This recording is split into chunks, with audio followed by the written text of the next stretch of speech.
Hi, my name is Deanna Nielson and I'm studying to be an art teacher. Today I want to show you how to make cardboard sculptures. There's so much you can do with cardboard. It's a really fun medium, and I'm just going to show you one way today. But before I do that, I'm going to show you some examples. So I assume you guys will have cardboard laying around either from storing food or from Christmas packages and things like that. So all you really need is cardboard, scissors, and then some way to put the cardboard together. So that could be a hot glue gun, that could be tape. Really, you can use whichever you prefer. If you do use the hot glue gun, make sure you're being safe.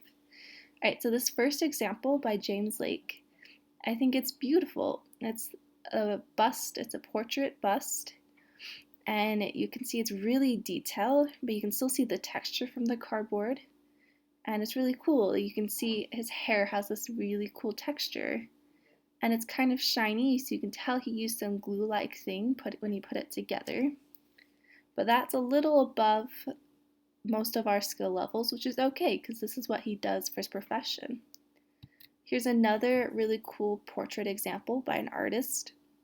So this one's a little less detailed, but you can still see the face, and he uses the texture from the cardboard more. And I think this one's really cool because I like seeing that texture. I also like this example. So this example is abstract, so it's not trying to represent anything. It's just beautiful, and you can see the different shapes and the way the shadows lie in some of the different areas from the texture. So this one's really exciting. So this is more like what we'll be making today. This is a student example, and it's really cool. I like seeing the different shapes and the different textures and how some parts of it are sticking out. So there's a lot of different places that your eye looks when you're looking at this, and I think that's really fun with sculpture, to have a lot to look at. So here's a different example of something you can do with cardboard. So this was a classroom, so each student made a panel, and they kind of just layered the cardboard, which kind of reminds me of like Cubist paintings or different things like that. So that would be a really fun activity if you wanted to do that another time. And then here's a different example of something you could do with cardboard. So a lot of cardboard, if you have that corrugated cardboard, you can cut out parts and then you can do cool artworks like this.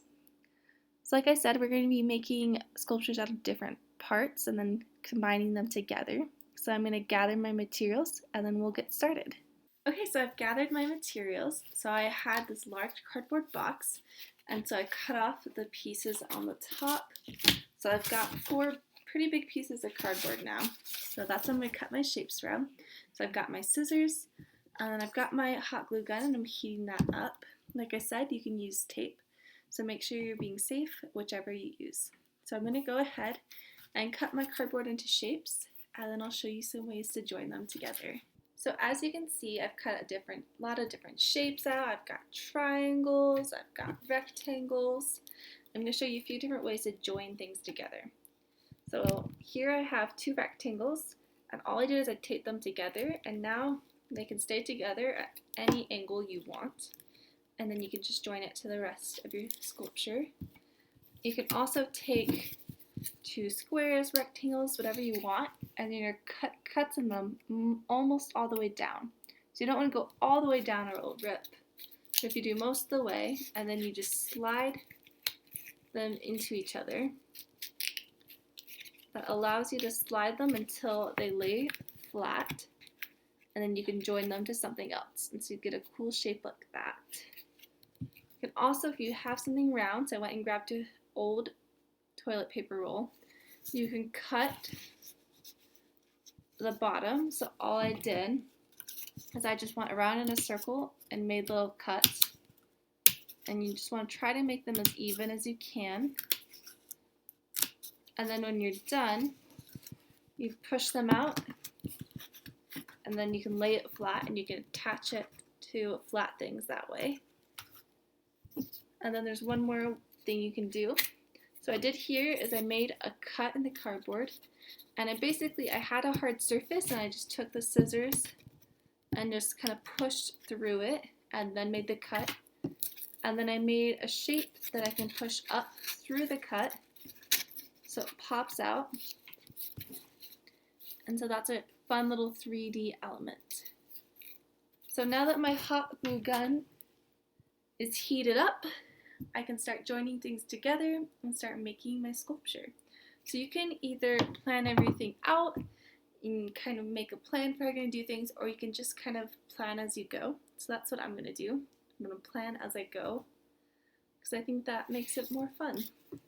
Okay, so I'm going to grab different pieces and I'm going to start hot gluing them.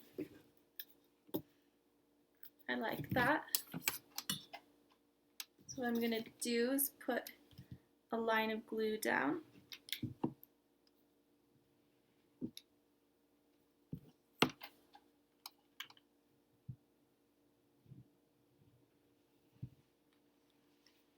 And when I'm not using my hot glue gun, I'm going to make sure it's resting safely. I'm going to put this here.